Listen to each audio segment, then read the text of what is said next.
My name is Malcolm Graham, Chairman of the Redistricting Committee for the City of Charlotte, and every one of you to our regularly scheduled meeting. I hope that everyone had a great Labor Day holiday and that we are all ready and set to get to work. Let's start by introducing our council members who are with us virtually. Councilmember Driggs will be joining us, but he will be attending a little late. So just want to make sure that the council members know that Mr. Driggs is coming, but he's at a doctor's appointment that's running a little late. So we'll start with our council members virtually, and then we'll go virtually to those staff members.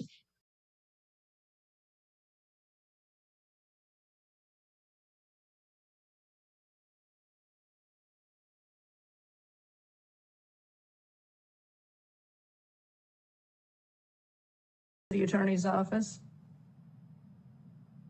Patrick Baker, City Attorney. Donata Jackson, Office of Constituent Services. Rebecca Hefner, Innovation and Technology. John, City Attorney. And last but not least, Mr. Attorney. Oh. Thank you, Mr. Chairman. I'm Mac McCarley with Parker Poe. Former attorney. Former city. Yeah. Who had trouble getting into the building. So we all are here. We have an agenda in front of us. Mr. Baker, you want to kind of start us off in terms of what to expect for today? Yes. So turning to, I don't know if the slides are up just yet or not. There we go. If we can. So for ground rules, we will be passing out a contact list for everybody. So folks will be able to get in contact with individuals as needed.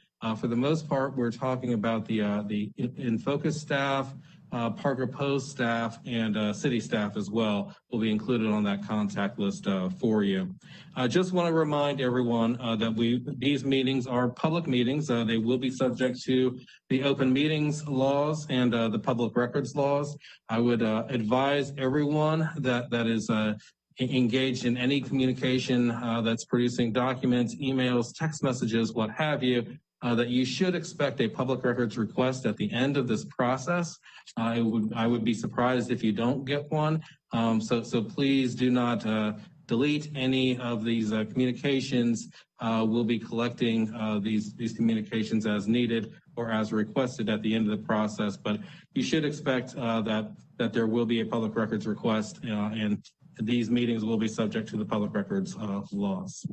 At this time, I think am I turning it over? We want to talk about district criteria. Let me turn it over to Mr. McCarley. Mr. Chairman, in your materials, you've got the district criteria that was used in 2001 and 2011.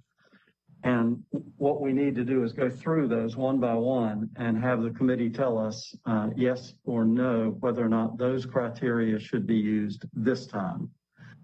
The first one is really not a decision. And that is, it's the constitutional requirement that districts have to be substantially equal in population. Just a quick primer on that. Substantially equal means that if the largest district is no more than 5% above the ideal district number, and the smallest is no more than 5% below it, we're in compliance. I can tell you that as of today, the only district that is in compliance with that rule is District 7. All of the others are more than 5% over or under the ideal district size. The next criteria is that districts should be reasonably compact. That is strongly recommended. There is case law which indicates that oddly shaped districts are viewed with a jaundiced eye by the courts as some form of gerrymandering. So I would recommend to the committee that reasonably compact be one of the criteria that you direct the staff and Parker Poe and In Focus to follow as we draw maps for you. Any questions or comments about that one, Mr. Chairman? No, Mr. McCarley, any questions from the council members? Any questions from the council members attending virtually in reference to those first 2 points? No questions, let's proceed. The next one is that district boundaries may follow neighborhood boundaries or the boundaries of areas containing residents sharing similar interests. This is a longer version of what is shorthanded as communities of interest. It is an important criteria, but it also should take a backseat to one of the later criteria, which is that we ought to follow precinct boundaries. Charlotte has historically used whole precincts as the building blocks for districts. And it's much easier for residents and for the Board of Elections and for elected officials if we do that. So the way we would use neighborhood boundaries or communities of interest is where two adjoining precincts have a community of interest. We would try to keep those together, but I'm not recommending that you split precincts. So my recommendation would be, yes, we adopt that as a criteria, and we also adopt as a criteria that district boundaries may follow precinct boundaries, with the understanding that precinct boundaries will be more important than splitting a precinct to join neighborhoods. Mr. Chairman, any questions? Any questions from the council members in reference to that criteria? I have none. Let's move on. Did he say he had a question? Yeah, none. You say you had one or you didn't have one? None. None, No. okay. Okay. All right, the next criteria is one that has been added that was not part of the 2001 or 2011 redistricting process. And it's my understanding that this was recommended by the Citizens Advisory Committee on Governance in their 2020 report.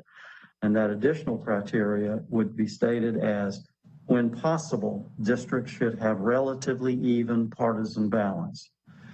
My question is the committee wanting to add that criteria to the redistricting this year?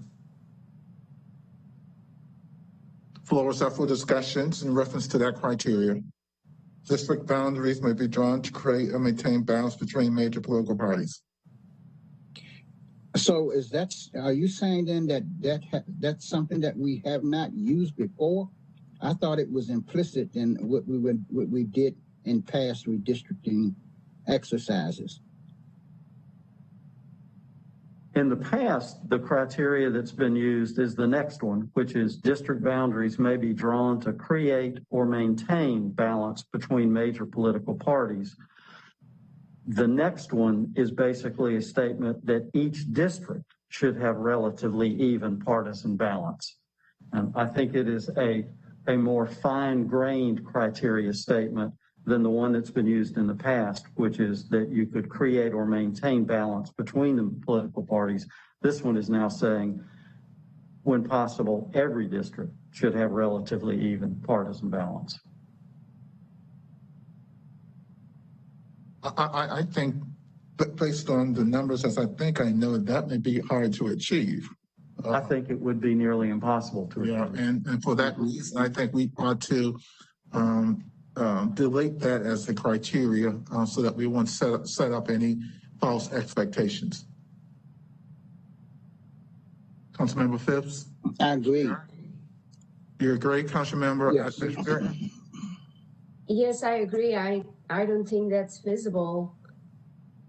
All right, so let's make that a motion. I move that we delete district boundaries may be drawn to create, maintain balance between major political parties. Can I get a second? Second. All those in favor say aye. Aye. Aye. All right, aye, that carries 3-0, so we will delete that.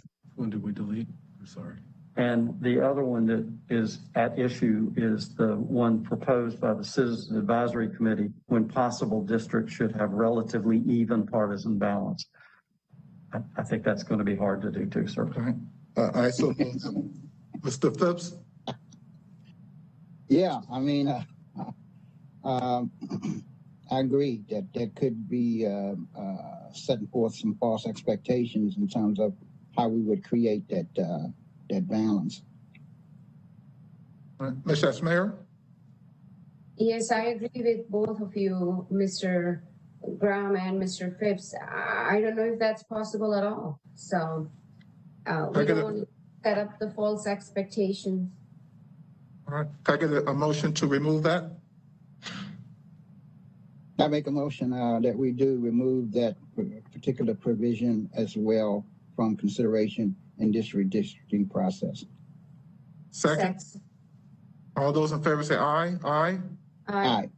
Those in favor? All right, we'll delete that as well. That district boundaries may be drawn considering the race of district residents as long as race is not the predominant motivating factor. There is a lot of case law that goes behind this, but that is an accurate summation of the statement.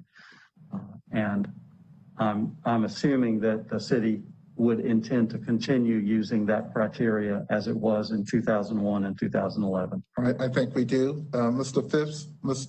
Ashmira, are we in concurrence? Yes. I am, yes. Yes. Okay, all right, move on. All right, the next one. Districts most likely to be impacted by future annexations may be smaller to minimize the impact of future annexations on future redistricting. To be specific, what that's really saying is that we might try to get districts 3, 2, and 4 under the ideal size since they are the 3 that are growing. And that is a criteria that has been used in the past. Okay. All right. Concurrence for that one? I have a question. You have the floor. Oh, yeah. So how about annexations that are currently in process or being contemplated? Will those move forward?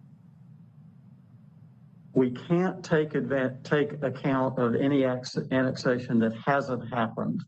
The rule is that we do put into the base any annexation that occurred between the date that the city and the state had to turn in their boundaries to the U.S. Census Bureau and January 1st, 2020, which is the date that those things should be final. There will be some annexations added in that fit that description, but any annexations since January 1, 2020 will not be counted. It will help us inform where the growth is continuing so we can know which of those 3 districts on the west and north side of town should be smaller, but we can't add it in. The ones we are required to add in are those that were effective as of January 1, 2020. And those districts that this would apply to again?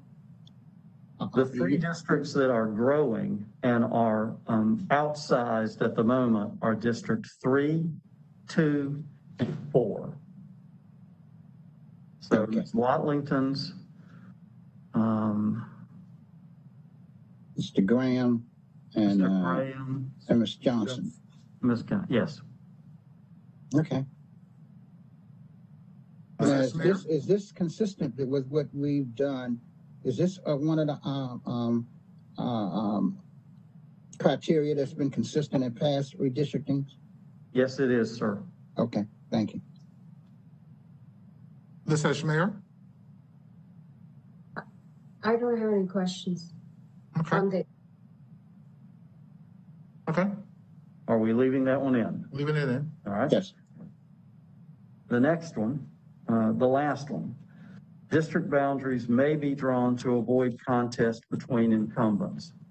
What this means is that we would not move precincts. If you adopt this criteria, it means that we would not move precincts that include a council member from their current district into a different district, in essence, double bunking two incumbents.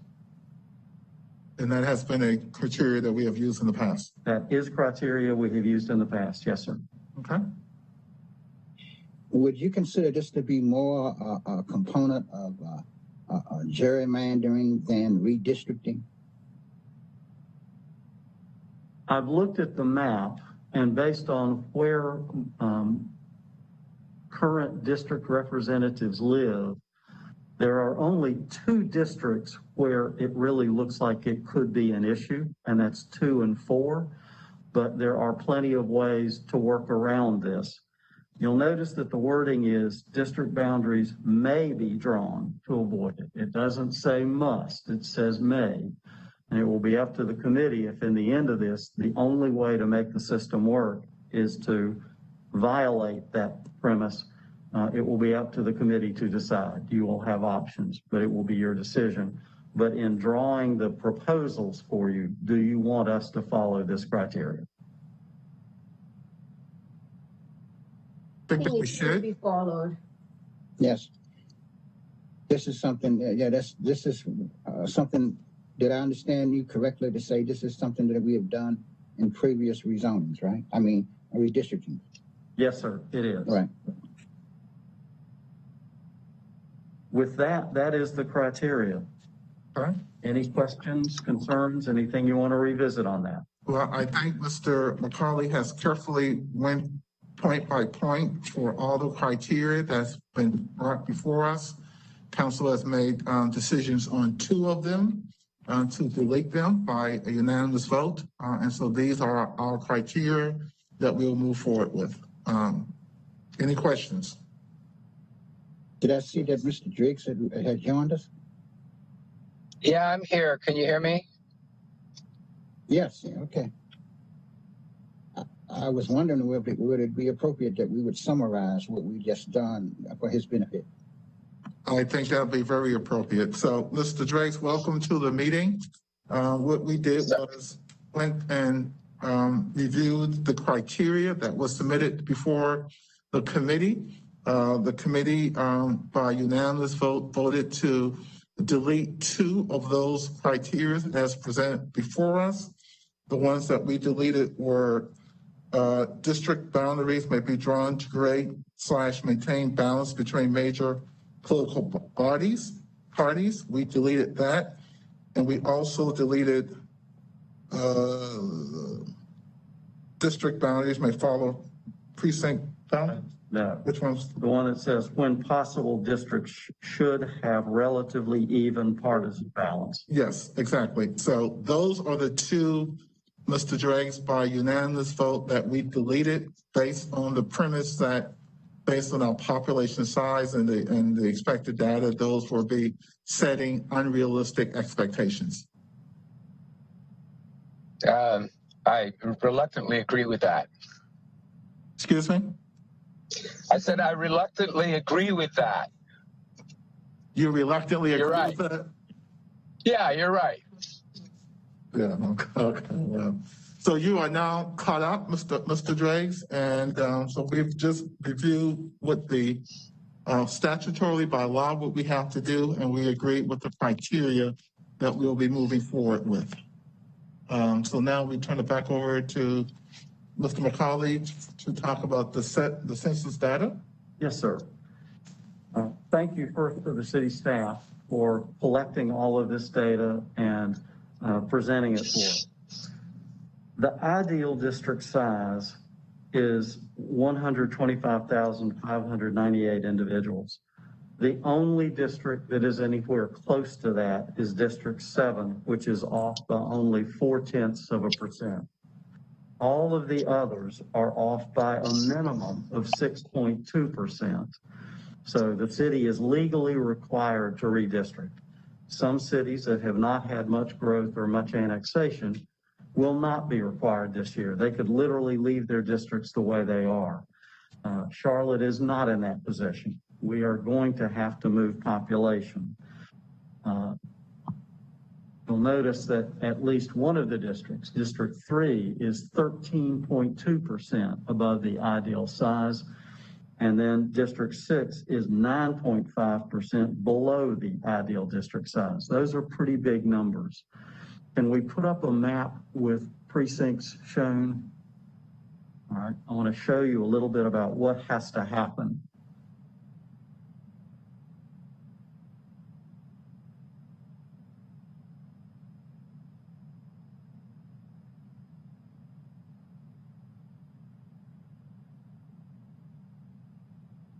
All right, there we go. So looking at the map, on the western side, you've got District 3, which is the largest at 13.2% above ideal. Above that is District 2, which is 6.2% above ideal size. And then to its east is District 4, which is 6.5% above ideal size. What we're going to have to do in the redistricting process is move population from 3, 2, and 4 into 1, 6, and 5. And in that case, the lowest of those is District 5, which is 7.1% under ideal size. District 1 is 9% under ideal size, and District 6 is 9.5% under ideal size. So the task here is to move precincts from 3, 2, and 4 into 1, 5, and 6 to create closer to balance. And since you've adopted a criteria that says we may try to get districts 3, 2, and 4 a little under ideal size, since we anticipate growth there, it will be a task to get the amount of population out of those 3 districts into the other 3 districts. You'll notice I didn't mention District 7. Because of where District 7 is, that is at the very bottom of the map, it is likely that we can leave District 7 alone and simply move population from 3, 2, and 4 into 1, 5, and 6. But that will be the task. And it, with numbers like these, it will be a daunting task. Any questions about the population or what the task will be? Mac, it's Ed. So it could happen, for example, that you have to move a lot of people from 3 into 6, and then possibly people out of 6, like 6 could just sort of shift to the left. Is that a reasonable guess in order to create more population in 5 and take some population away from 3? Mr. Driggs, do me a favor, cut your camera off, and we're gonna see if you cut your camera off, if that will help with your audio, because you're in and out right now. All right. Okay. Okay, try talking. Okay, my camera is off. Is that better? Actually, I'm I'll rejoin the meeting. I'm going to log off and rejoin the meeting. I'll be right back. Oh, okay. I think you said you're going to come back. Yes. Okay.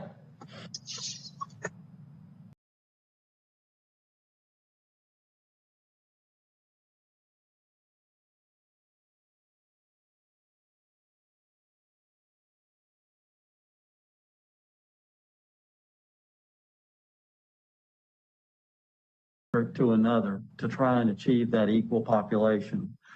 The first and the easiest is a direct shift. So you'll notice that the boundary between 3 and 6 has 2 large precincts, 98 and 77, that you could move literally straight from 3 into 6. That is the easiest way to balance population. But if for some reason that violates one of the other criteria, then you look at different ways to do it. So, and then here's where it gets complicated. But let's say we wanted to get population from District 3 into District 6, but weren't willing to use precincts 77 and 98. How would you do that?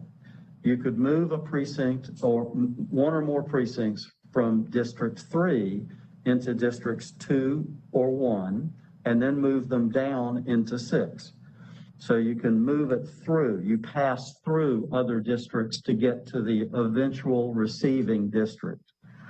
One of the other ways, the third way that is relatively simple in some cases, is to move precincts that are around the edges. So if you were looking at District 4 and 5, you might be able to move a precinct 205 down to touch precinct 203 in District 5 and add that population, either because that you needed to move that from 4 to 5, or because you were moving it around the clock face to try and move more from 3 through 2 and 4 into 5 and into 1 and into 6. So for those of you who are want to play with this and look at drawing your own proposed maps for us to analyze, those are the 3 basic ways to do it: a direct shift, passing through, or movement around the edges. Those are the three basic ways to move population from one place to another. Any questions? Yes, I have a question, Mr. Chairman. Yes, ma'am. Mr. McCarley, could you walk us through again the pass-through approach? I didn't quite follow that. Okay. Let's say you took a few precincts off the northern end of District 3 and you moved those into District 2. But District 2 is also too large, so you don't want to leave them there. You don't want to move them into District 4 either because it's too large. So you'd move them from 3 into 2 and then maybe into 1. And from 1, you could distribute them into 5 or 6. So you're literally just moving a number of people through. Do it, you might move precincts 24 and 81 from 3 into 2, and then precincts 11 and 54, which is at the bottom of District 2, into District 1. And then you might distribute something on the eastern edge of 1 into 5, and something on the southern edge of District 1 into 6. So you're passing through, you're not literally passing a precinct from one to another, because it doesn't work that way, but you're passing the amount of population in precincts. You move some from 3 to 2, some from 2 into 1, some from 1 into 5 and 6, so that by the time you've ended that, you have moved enough people to have gotten closer to that ideal population size. Does that answer your question? Thank you. So Mac, it's Ed. Can you hear me now? Now we can, yes, sir. Yeah, I'm on a Wi-Fi now. Yeah, my thought along those lines was you might end up moving quite a few people out of 3 into 6, and then a lesser number of people into 5, right? Like you might just shift District 6 a little bit to the west, as it were. Yes, sir, that is possible. That is one of the things that we will probably bring back to you is a least change map. And that kind of switch, taking 98 and 77 and moving them directly from 3 to 6, is the sort of thing that we'd look to for a least change process. And if you were going to match that up with how to change the populations in 1 and 5, you would be looking for ways to take things directly out of 2 and 4 and put them into 1 and 5.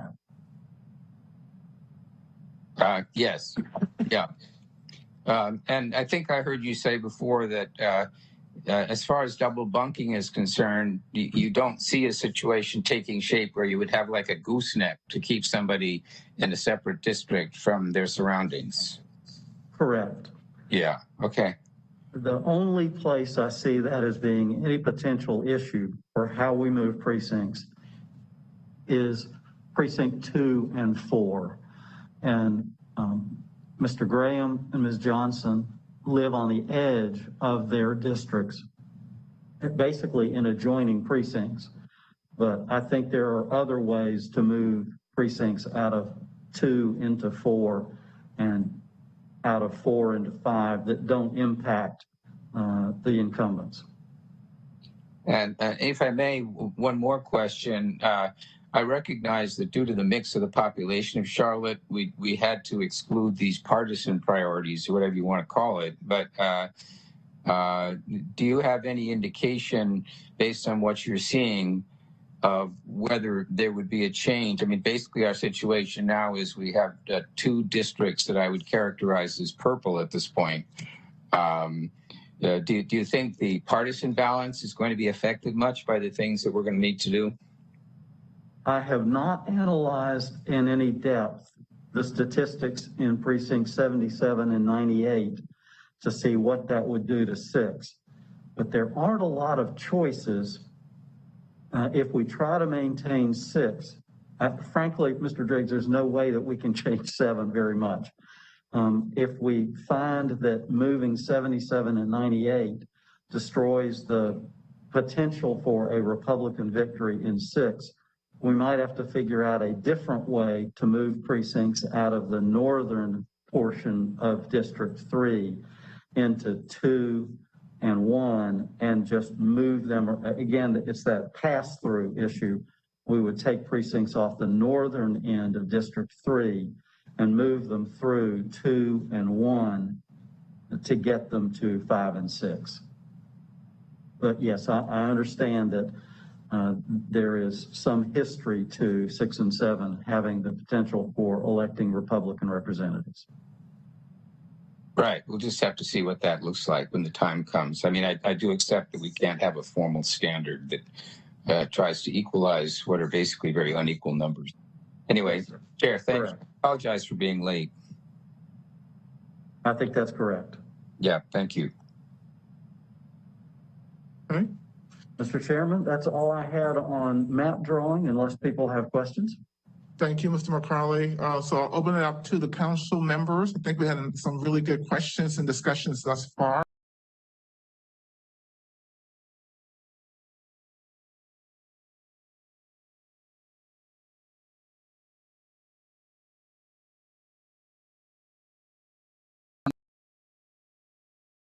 Districts 2 and 4, District 4 having a 6.5% over the average there, that it is conceivable that we could still have some influx of precincts coming into 4 at the same time that we are moving some out? It is possible if we have to move precincts, move population from 3 to 2 to 4 to 5, or 3 to 2 to 4 to 1 to do that. But 4 has to be under at least 5% over the maximum, over the ideal population for this to be a lawful redistricting. So there is the possibility that we would be moving precincts into 4 and then moving other precincts out of 4 to maintain a balance. Thank you. I have a question, Mr. Chairman. Yes, ma'am. Mr. McCarley, will you be showing us a couple of maps? I guess I'm trying to figure out with this map drawing exercise, would there be a couple of options for the committee to consider? The answer is yes. We will be bringing back draft maps for you to look at, one of which will be a least change map. That is, how can we achieve balance by moving the fewest possible precincts?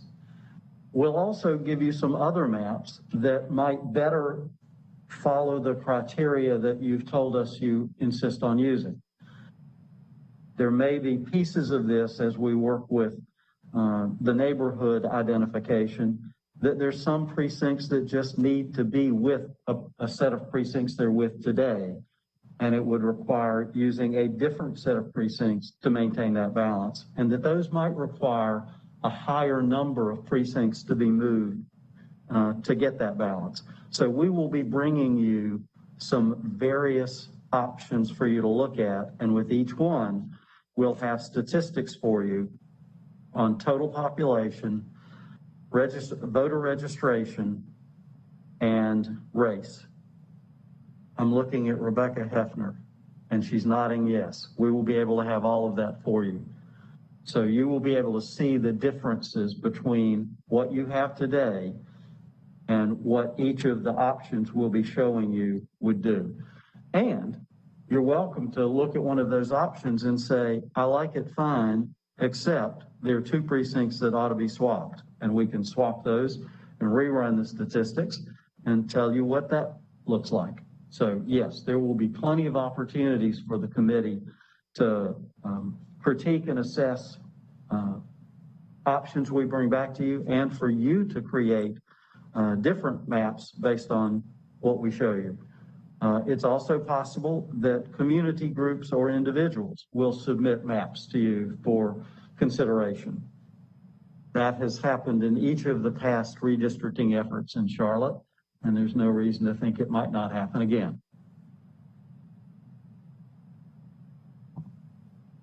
So, Mr. Chair, if I may, I don't know if it's my turn. I have a question. Yes, sir. Will we, and I don't know if you talked about this, but will we have a website where all these maps are posted, the ones that you establish, for public comment?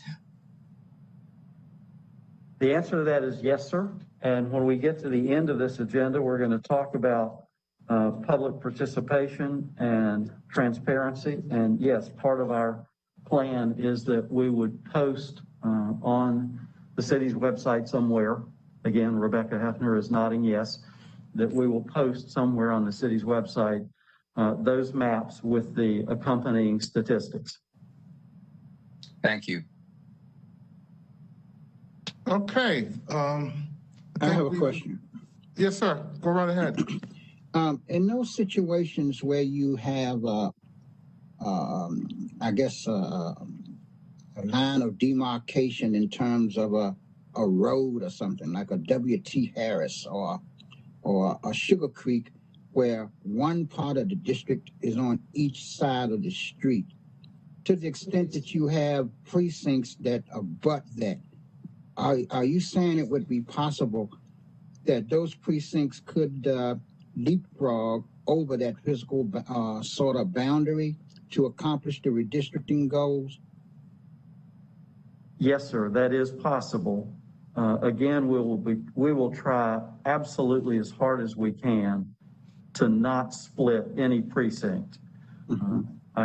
With numbers this size, I think we can achieve a reasonable balance without splitting a precinct. And elected officials, citizens, and the Board of Elections will be very appreciative if we're able to accomplish that. So our goal will be don't split a precinct, but if there is a road that's a boundary and the neighborhoods on the other side of that road have something in common with the neighborhoods on the first side of that road, then that would make some sense to move them. But if it's really a dividing line that divides neighborhoods, that's a little bit tougher because one of your criteria is to try and keep communities of interest together.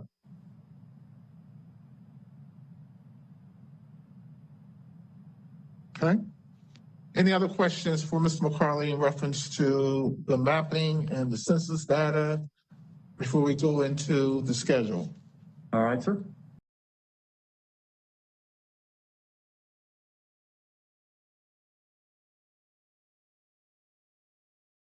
So there are some legislatively established dates, and these create for us the dates down at the bottom. November 12th is the date that we have to notify the Board of Elections whether or not we will have a final map adopted by November 17. And November 17 is the last day to provide an adopted map to them to still have the schedule of elections that you see below that. I hesitate to tell you this, but there is a fail-safe that says if you don't make it by that date, you can have one more month, but it changes the dates of your elections and pushes them further out. I do not recommend doing that. I think we ought to view November 12 and November 17 as absolute drop-dead dates. If we make those dates, then the filing period will be very short. It's December 6th to December 17.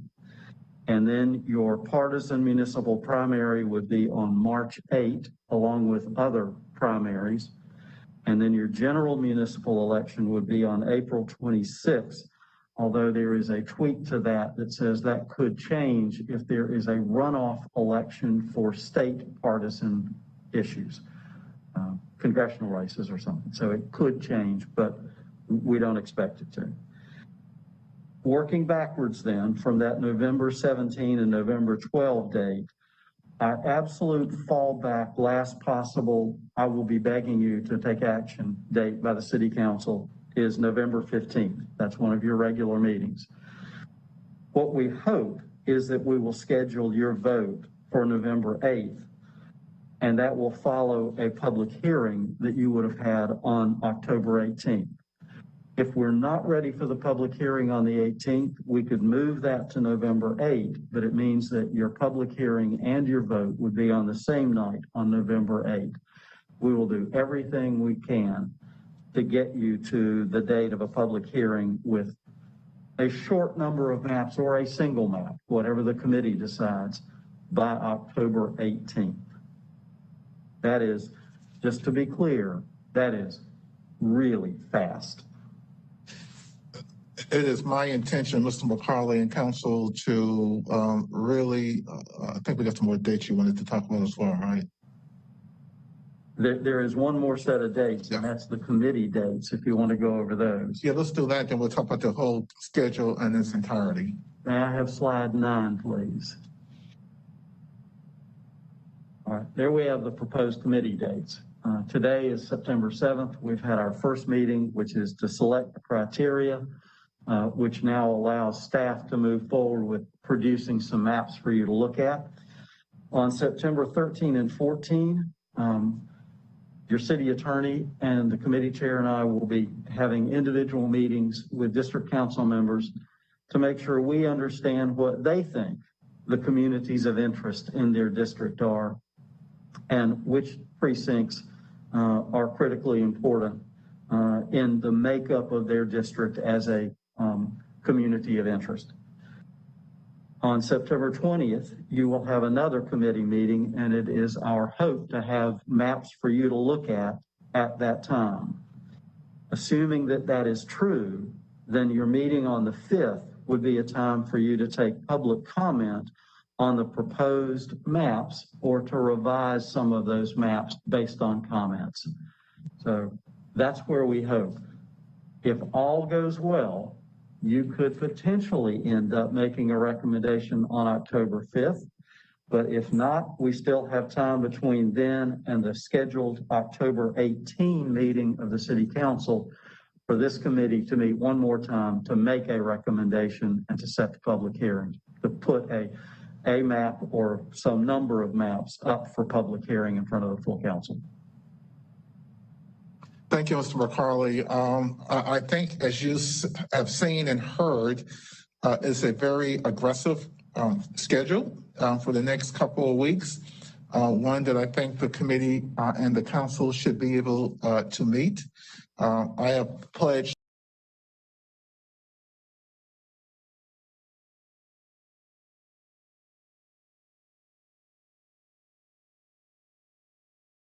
that we will work as hard as we set schedule, and I think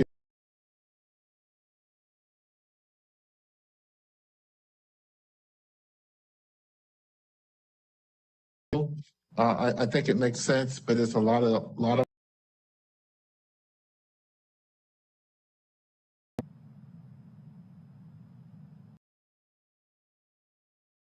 flips or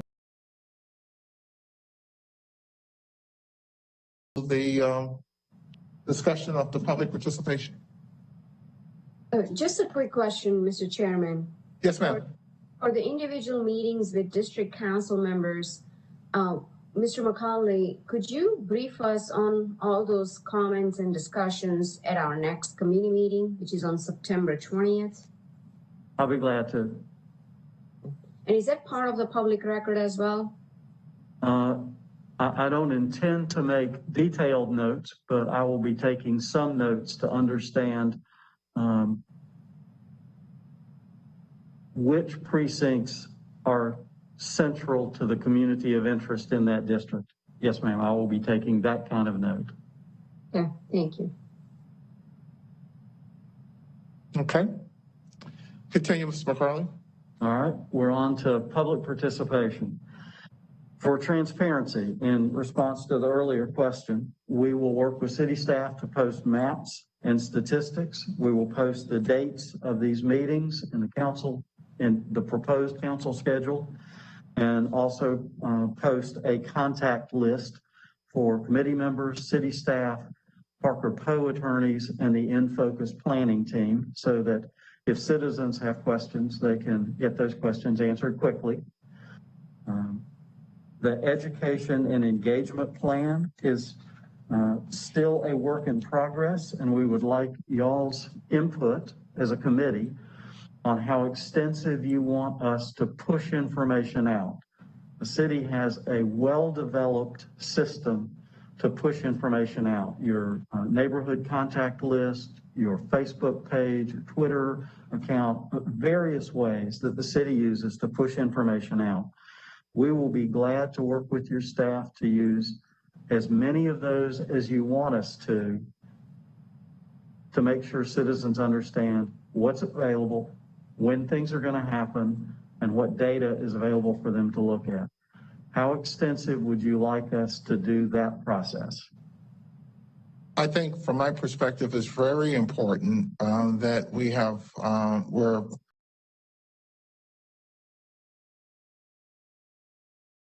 that we over communicated versus doing less and being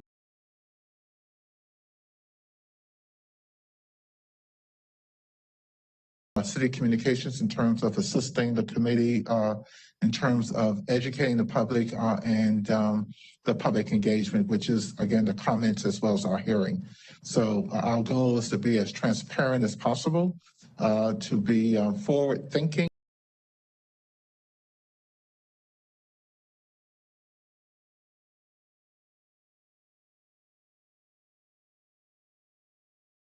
We're doing it and the impact of the decisions that we're making before they even see maps from us. And so that's my desire that I've communicated with the city attorney as well as Mr. McCarley.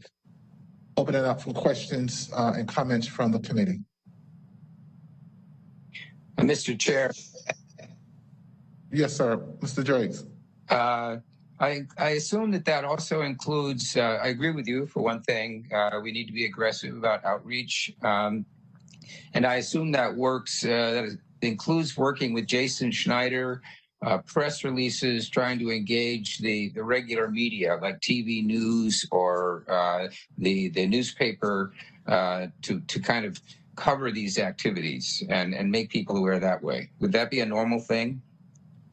Yes, we've already had an initial conversation with Jason in his shop, and I would love to get more.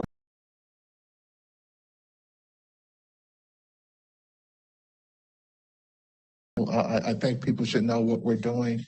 This is a very important topic, and again, I would rather be guilty of over communicating versus throwing a map in front of the public and they're saying that they weren't involved in what we were doing. It's being currently live streamed. The media can join at any time. And Mr. Chair, public not to be paying much attention. So at a minimum, we need to have an excellent track record of outreach and having made all of these things available so nobody wakes up later and comes back and says, hey, why wasn't I told? Which is the kind of thing that tends to happen. I definitely agree with you on that, and I will circle back after the meeting with Donata and the city staff just to make sure that we are on point with how, when.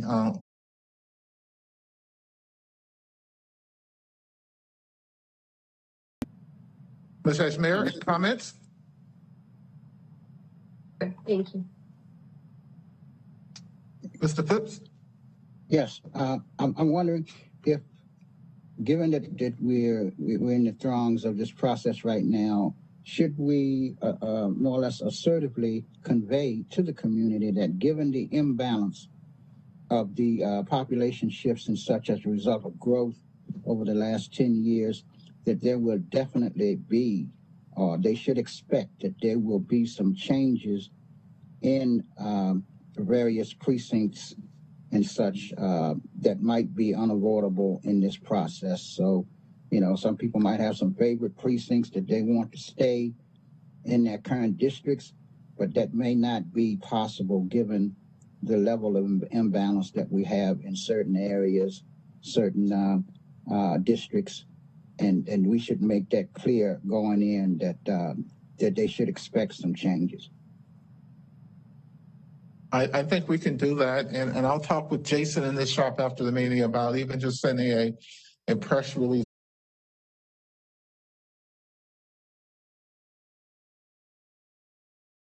I think that's fair. Thank you. Okay. And Mr. Chair, to that point, would it make sense to mail or send special notices to boundary precincts that are most likely to be affected? I mean, a lot of people who are in the interior of their districts are not going to be targets. Let's face it. I think from my own calculations, you only have to move maybe 3 precincts in order to achieve the numbers. So can we actually target the ones that are most likely to be included in any relocation? At this point, Mr. Driggs, I'm not sure I could tell you which ones are most likely to be targeted. It could be as many as 1/3 of the precincts in the city, depending on how we move them. I would suggest that we put, if the committee wants to put out that kind of information, I would suggest we wait until we have some maps drawn and we've taken an initial shot at figuring out how to do this, and then put that list out on the website as precincts that could potentially be moved. Okay. I tend to agree with that, Mr. Driggs, but I understand where you're coming from, and I'll ask some. Do we actually, like we do in rezonings and stuff, do we actually establish some lists to mail to the more likely? I mean, everybody has an interest in this. I get that, but the people who are most interested are the ones who could find themselves in a different district. So whether we have any way of focusing on that population in particular would be the question. I think mailing to those people would be an impossible task given the short time period we've got, but doing some significant public outreach and communication with highlighting on the maps which ones were changed, we can get the message out to those people who are paying attention. Okay. And again, Mr. Driggs, what I would do, I'll have a conversation with the city attorney and the management staff in terms of how we communicate out and making sure that I think we should be well within the time frame now. And in terms of how we communicate out. So I will take that as a charge from you.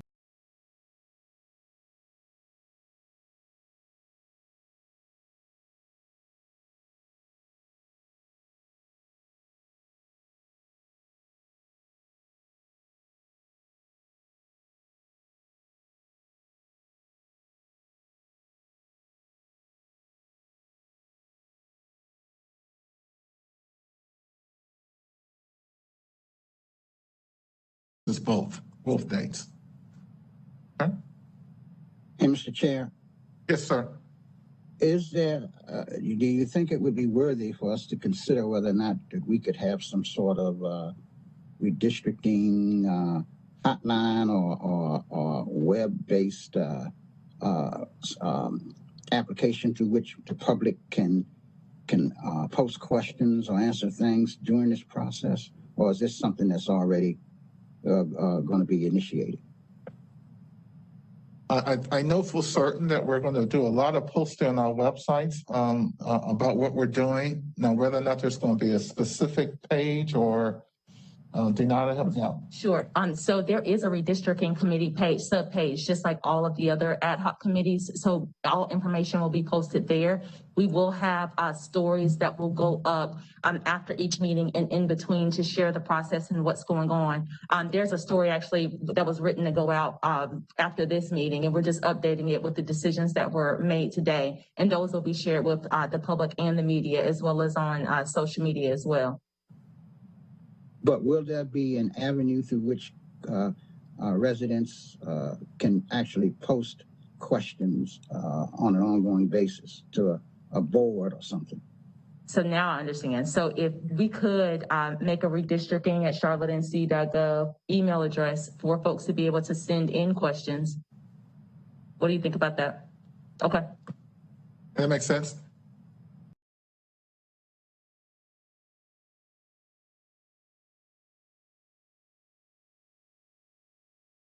It's good work. Obviously,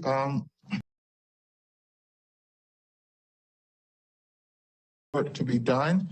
I guess one general question for Rebecca and Mr. McCauley in terms of the numbers. So we're still comfortable where we are.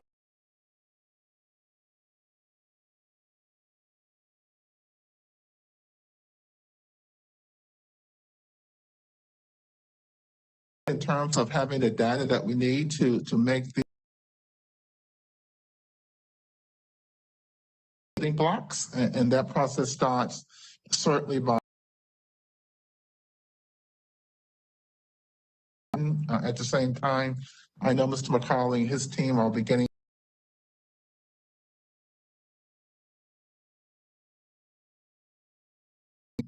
hopscotch, right? That's a they can be ready for when they hear from the public and or the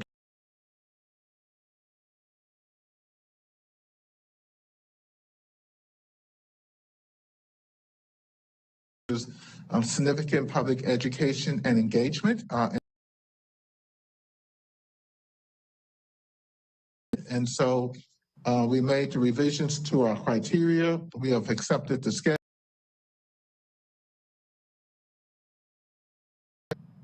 Mr. Fisk, as mayor,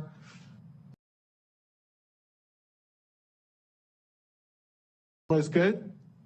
Charlotte's good as well. Let's just she's right here. Okay. All right, then. So Mr.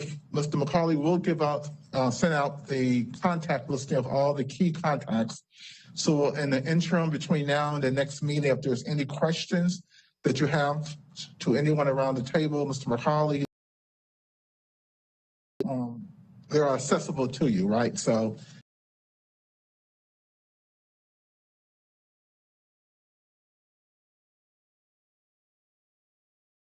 there's any questions, comments, any feedbacks, any public, feel free to call me directly in reference to the numbers or the census data and the resources are to you for the committee. And so we just, I encourage you to be proactive. And I think if we do that, we can meet the schedule and we can land this thing on November 8th. All right, meeting adjourned. Thank you, everybody.